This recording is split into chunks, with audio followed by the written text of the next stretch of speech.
Bonjour, que la paix soit avec vous.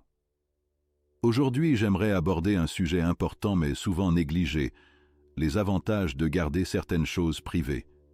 Nous vivons à une époque où la transparence semble être la norme. Nous sommes nombreux à partager des détails de notre vie quotidienne sur les réseaux sociaux, qu'il s'agisse d'un simple petit déjeuner ou de nos vacances de rêve. Et même lorsque nous ne sommes pas en ligne, nous finissons par parler de notre vie personnelle avec nos amis et notre famille. Cependant, il ne faut pas oublier que tout ne doit pas nécessairement être partagé. Vous êtes-vous déjà demandé « Dois-je tout dire à tout le monde ?» Avant de répondre, je tiens à vous dire que vous n'hésitez pas à partager vos intentions de prière dans les commentaires, afin que nous puissions prier pour vous et demander des bénédictions et la victoire dans votre vie. La réponse est non. Il est important de faire attention à ce que nous partageons et avec qui. Il y a des moments où le silence est d'or. Garder certaines choses privées peut être un moyen de protéger votre vie privée, d'éviter tout jugement et de maintenir votre intégrité.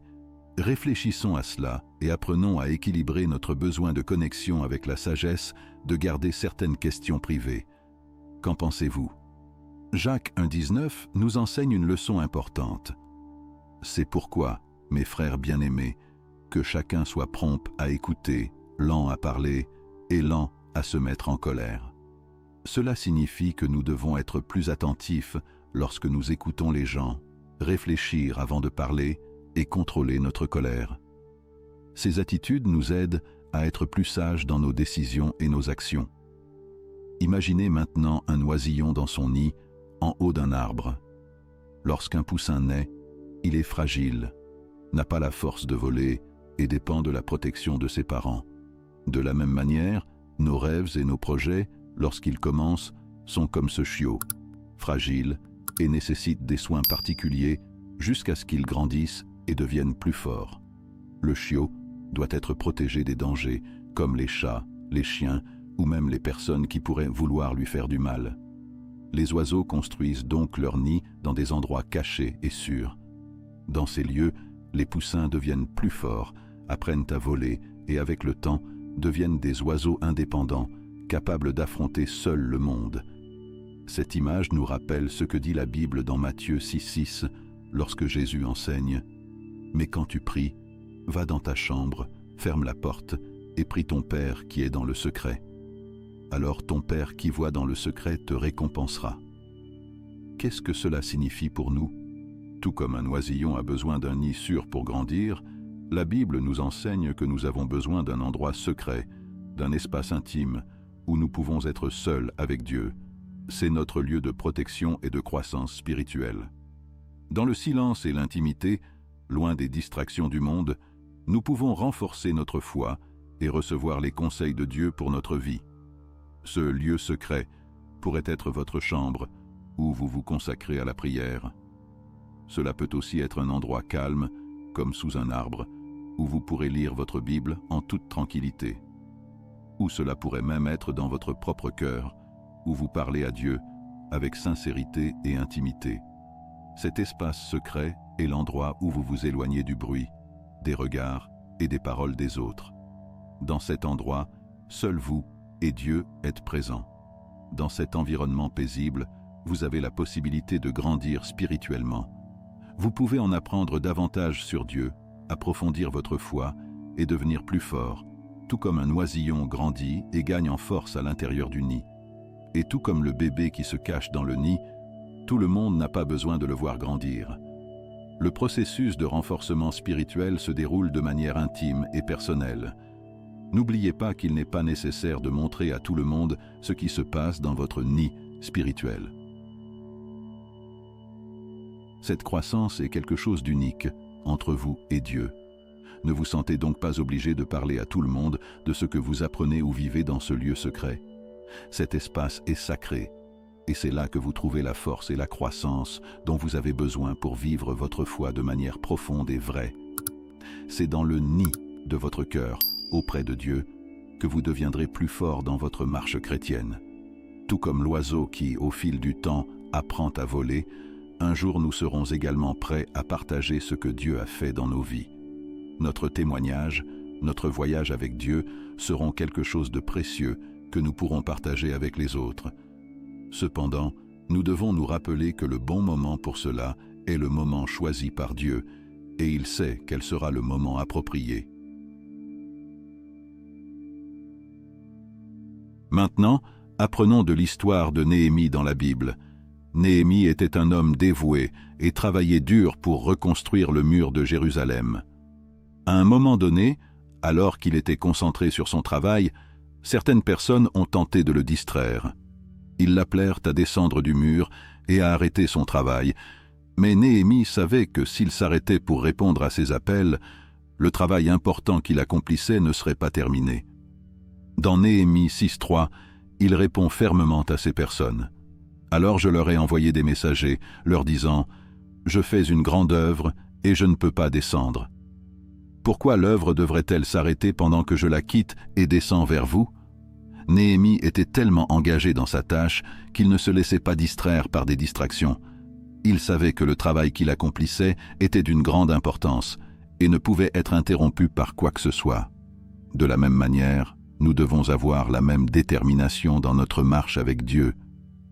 Lorsque nous faisons quelque chose qu'il nous a demandé de faire, nous devons rester concentrés, même face aux distractions que la vie peut nous apporter.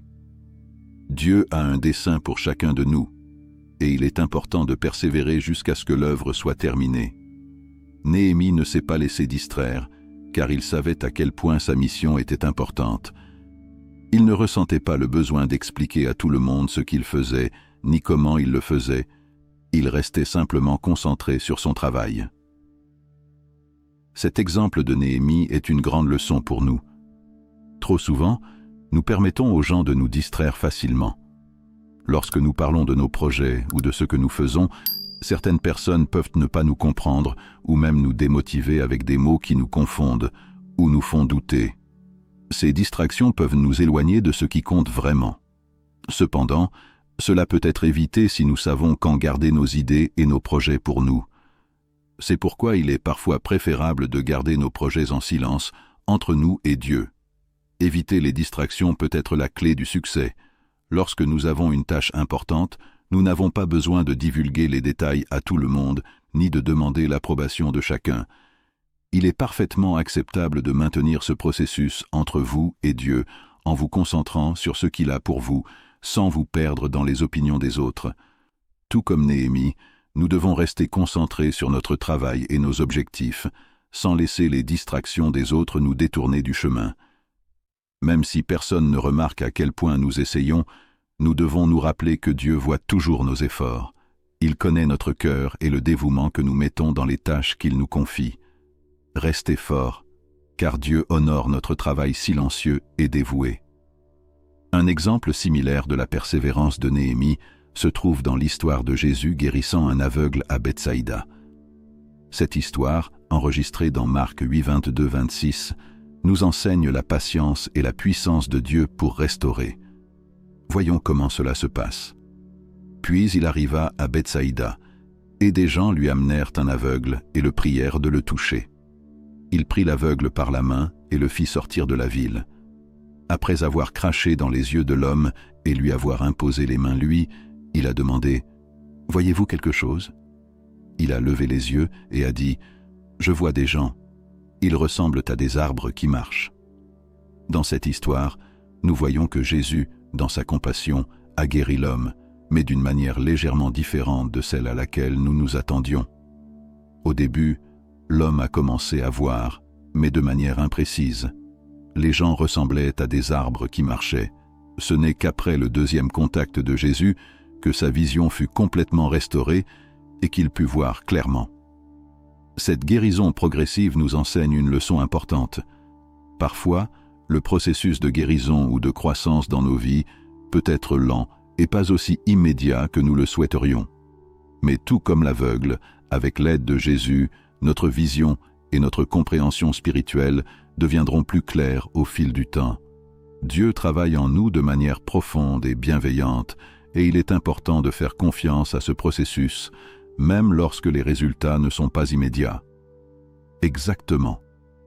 Après que Jésus ait guéri l'aveugle de Bethsaïda, Il lui a dit de ne parler à personne de ce qui s'était passé et l'a renvoyé chez lui.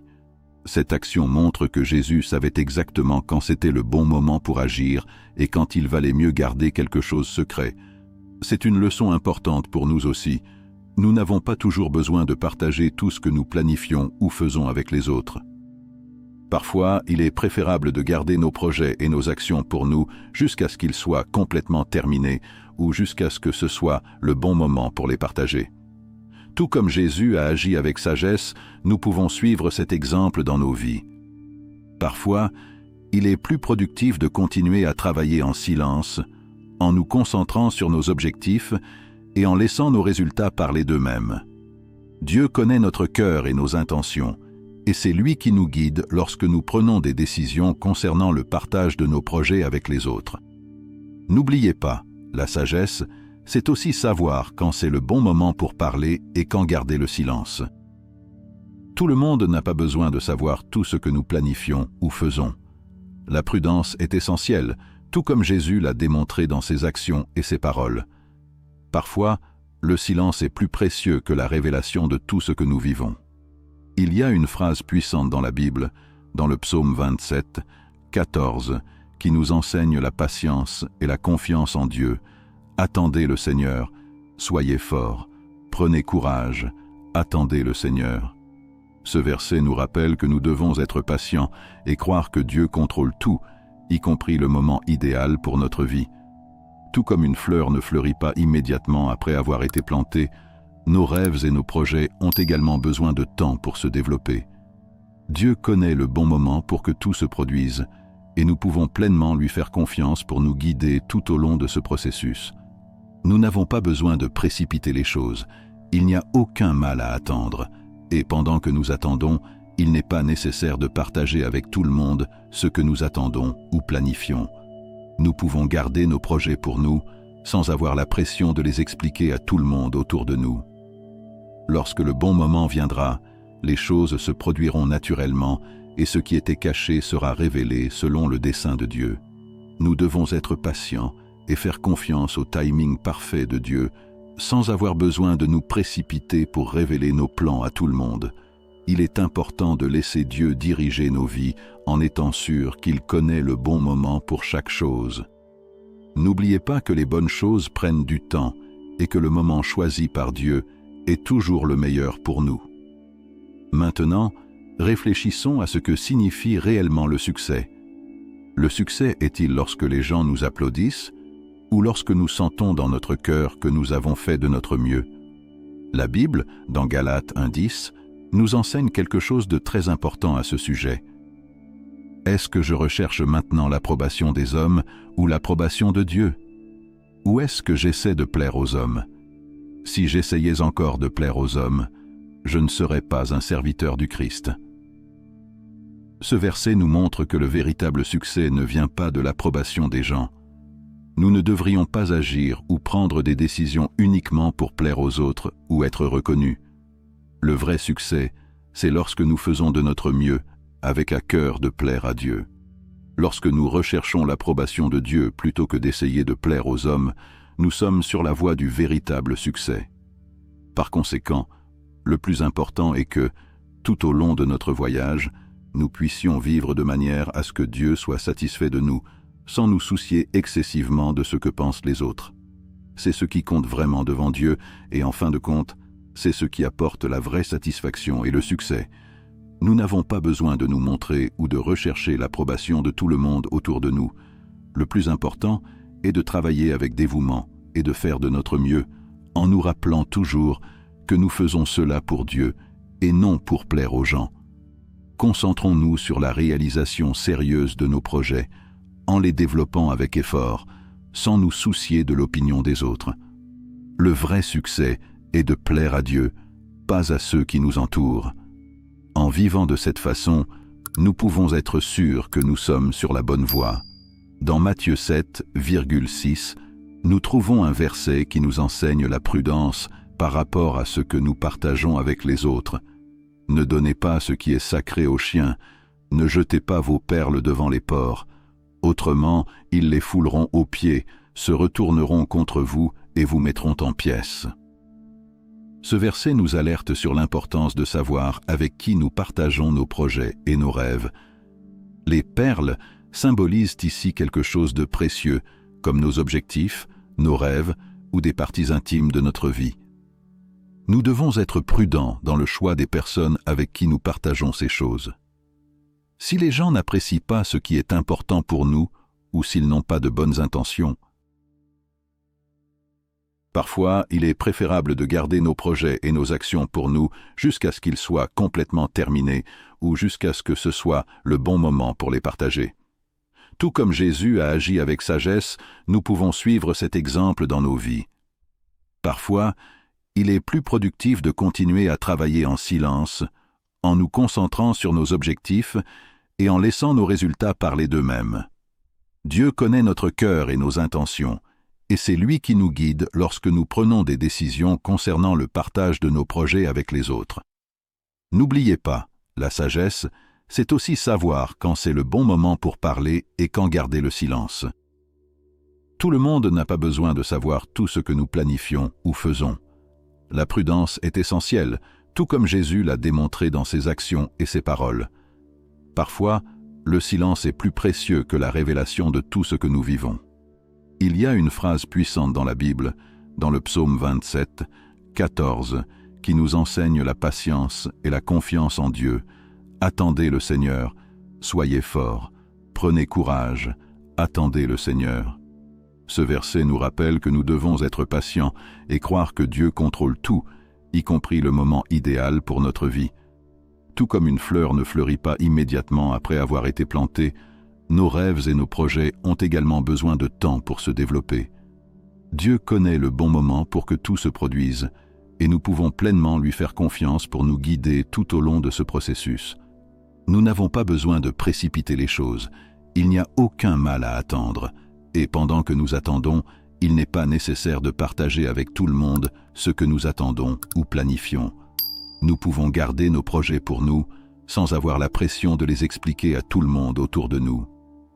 Lorsque le bon moment viendra, les choses se produiront naturellement et ce qui était caché sera révélé selon le dessein de Dieu. Nous devons être patients et faire confiance au timing parfait de Dieu, sans avoir besoin de nous précipiter pour révéler nos plans à tout le monde. Il est important de laisser Dieu diriger nos vies en étant sûr qu'il connaît le bon moment pour chaque chose. N'oubliez pas que les bonnes choses prennent du temps et que le moment choisi par Dieu est toujours le meilleur pour nous. Maintenant, réfléchissons à ce que signifie réellement le succès. Le succès est-il lorsque les gens nous applaudissent ou lorsque nous sentons dans notre cœur que nous avons fait de notre mieux? La Bible, dans Galates 1:10, nous enseigne quelque chose de très important à ce sujet. Est-ce que je recherche maintenant l'approbation des hommes ou l'approbation de Dieu? Ou est-ce que j'essaie de plaire aux hommes? Si j'essayais encore de plaire aux hommes, je ne serais pas un serviteur du Christ. Ce verset nous montre que le véritable succès ne vient pas de l'approbation des gens. Nous ne devrions pas agir ou prendre des décisions uniquement pour plaire aux autres ou être reconnus. Le vrai succès, c'est lorsque nous faisons de notre mieux, avec à cœur de plaire à Dieu. Lorsque nous recherchons l'approbation de Dieu plutôt que d'essayer de plaire aux hommes, nous sommes sur la voie du véritable succès. Par conséquent, le plus important est que, tout au long de notre voyage, nous puissions vivre de manière à ce que Dieu soit satisfait de nous, sans nous soucier excessivement de ce que pensent les autres. C'est ce qui compte vraiment devant Dieu, et en fin de compte, c'est ce qui apporte la vraie satisfaction et le succès. Nous n'avons pas besoin de nous montrer ou de rechercher l'approbation de tout le monde autour de nous.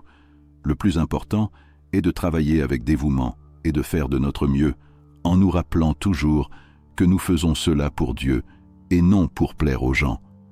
Concentrons-nous sur la réalisation sérieuse de nos projets, en les développant avec effort, sans nous soucier de l'opinion des autres.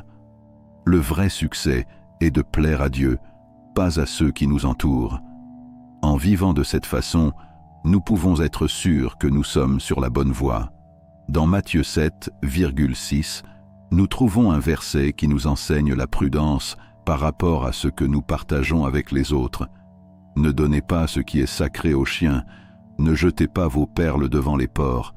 Autrement, ils les fouleront aux pieds, se retourneront contre vous et vous mettront en pièces. Ce verset nous alerte sur l'importance de savoir avec qui nous partageons nos projets et nos rêves. Les perles symbolisent ici quelque chose de précieux, comme nos objectifs, nos rêves ou des parties intimes de notre vie. Nous devons être prudents dans le choix des personnes avec qui nous partageons ces choses. Si les gens n'apprécient pas ce qui est important pour nous, ou s'ils n'ont pas de bonnes intentions,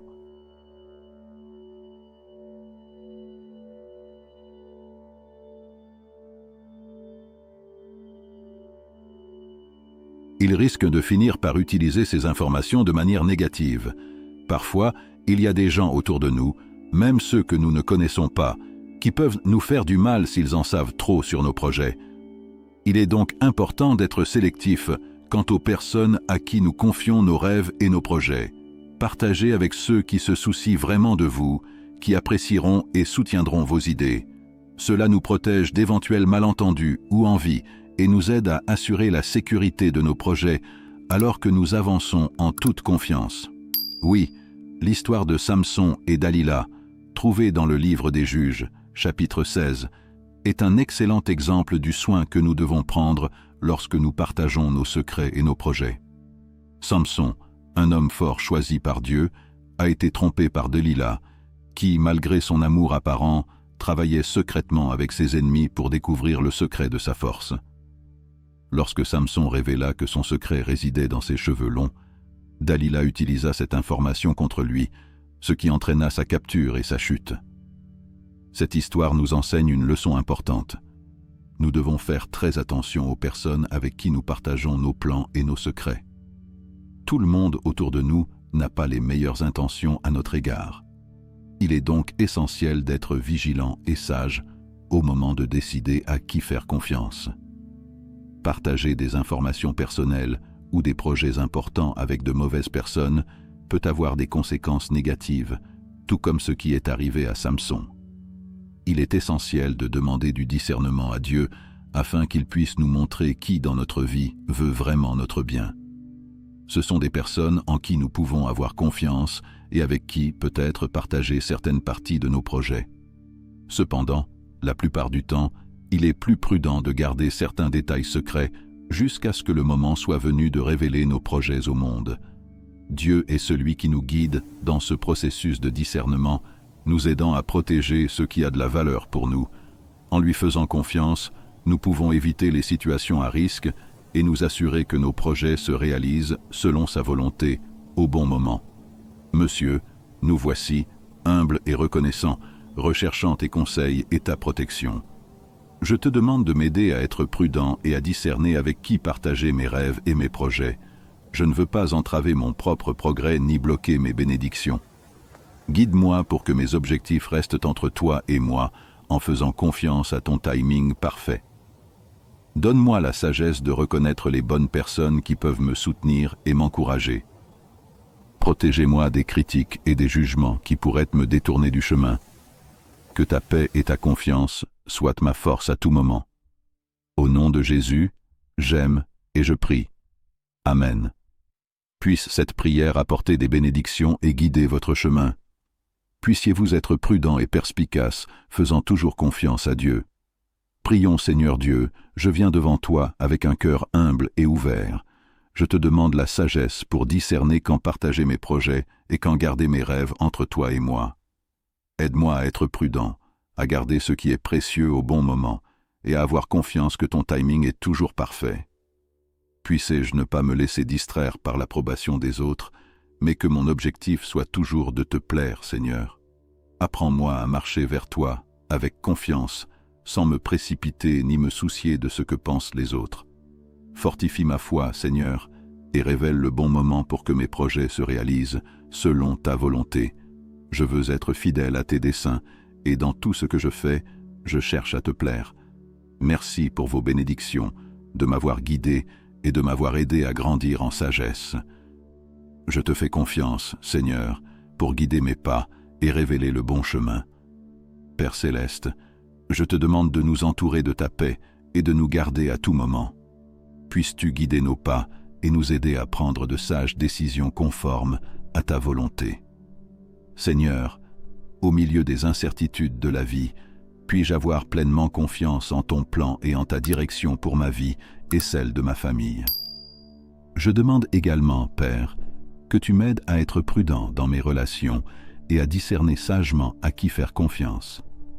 Puis-je partager mes rêves et mes projets uniquement avec ceux qui me souhaitent vraiment du bien et dont le cœur est aligné sur ta volonté. Protège-moi des distractions et de la tentation de rechercher l'approbation là où elle n'est pas nécessaire, et aide-moi à rester concentré sur toi. Dieu, renforce ma foi chaque jour. Puisse-je ne pas me précipiter, mais savoir attendre patiemment ton moment idéal. Puisse, en attendant, continuer à t'honorer de ma vie, de mon travail et de mon cœur. Puisse-je toujours me rappeler que tu sais ce qui est le mieux pour moi et que ta volonté est bonne, parfaite et agréable. Je te remercie pour ta fidélité, pour être toujours à mes côtés, même si je ne m'en rends pas compte. J'ai confiance que tu es mon pourvoyeur et qu'avec ton aide, je pourrai réaliser les projets que tu as pour ma vie. Au bon moment, Seigneur, je te crie maintenant, te demandant de déverser ta sagesse et ta force, et courage sur moi et sur tous mes proches. Puissions-nous toujours discerner ta voie et suivre ta direction, même lorsque le chemin semble difficile ou incertain. Seigneur, je te demande de bénir tous les domaines de ma vie, mon travail, mes relations, ma santé, ma vie spirituelle et financière. Que ta main puissante soit sur tous ces aspects, me guidant à chaque étape. Père, je sais que tu es mon refuge et qu'en toi je trouve repos et force. Ne permets pas aux distractions du monde de m'empêcher d'atteindre ton objectif pour ma vie. Je réprimande, au nom de Jésus, toute tentative de l'ennemi de semer la confusion, la peur ou l'incertitude dans mon cœur. Que le Saint-Esprit me fortifie et me donne le courage dont j'ai besoin pour rester ferme en toi. Seigneur, merci pour ta protection constante. Je vous remercie pour votre fidélité à nous garder en sécurité, protégés et soutenus à chaque instant. Je déclare qu'en Christ nous sommes plus que vainqueurs et que rien ne peut nous séparer de ton amour. Que notre foi soit inébranlable, que notre confiance en toi soit totale et que notre cœur soit toujours tourné vers toi. Je remets, Seigneur, tous mes projets et rêves entre tes mains. Je te demande de les bénir et de les conduire selon ta volonté. Puisse-je ne jamais perdre de vue ton plus grand dessein et pouvoir, dans tout ce que je fais, glorifier ton nom. Cher Père, je te remercie du fond du cœur pour ta patience et ta grâce envers moi. Je sais que ton timing est toujours le meilleur, et même lorsque l'anxiété et l'impatience tentent de m'envahir, je choisis de te faire confiance. Au nom de Jésus, je réprimande tout esprit d'impatience, et je demande que ton Saint-Esprit se fortifie, que j'attende avec joie, confiance et espoir le bon moment que tu as préparé pour ma vie. Seigneur, merci de m'avoir aidé à comprendre que le véritable succès ne vient pas de la validation du monde, mais du fait de vivre selon ta volonté. Puisse-je, mes proches, et tous ceux qui marchent à mes côtés, chercher toujours à vous plaire dans tout ce que nous faisons. Que nos actions et nos intentions soient pures et alignées sur votre dessein éternel. Aide-nous, Père, à ne pas nous éloigner de ton chemin, mais à travailler avec diligence et foi, sachant que lorsque nous avons confiance en toi, le succès est garanti, non pas tel que le monde le voit, mais tel que tu le définis pour nous. Puisse, tout au long du voyage, nos cœurs rester humbles et notre motivation est toujours d'honorer ton nom. Père, tu es notre rocher, notre forteresse et notre libérateur. En toi nous trouvons refuge et en toi nous plaçons notre confiance. Il n'y a rien de comparable à ta présence, et c'est pourquoi nous te remettons nos vies, nos projets et nos rêves. Merci, Seigneur, d'avoir entendu notre prière et de nous guider avec ta sagesse infinie. Au nom de Jésus, je prie avec gratitude, foi et confiance. Amen. Que la paix et la confiance en Dieu soient dans la base de toutes vos décisions et qu'il continue de bénir et de guider chaque étape de votre voyage. Amen.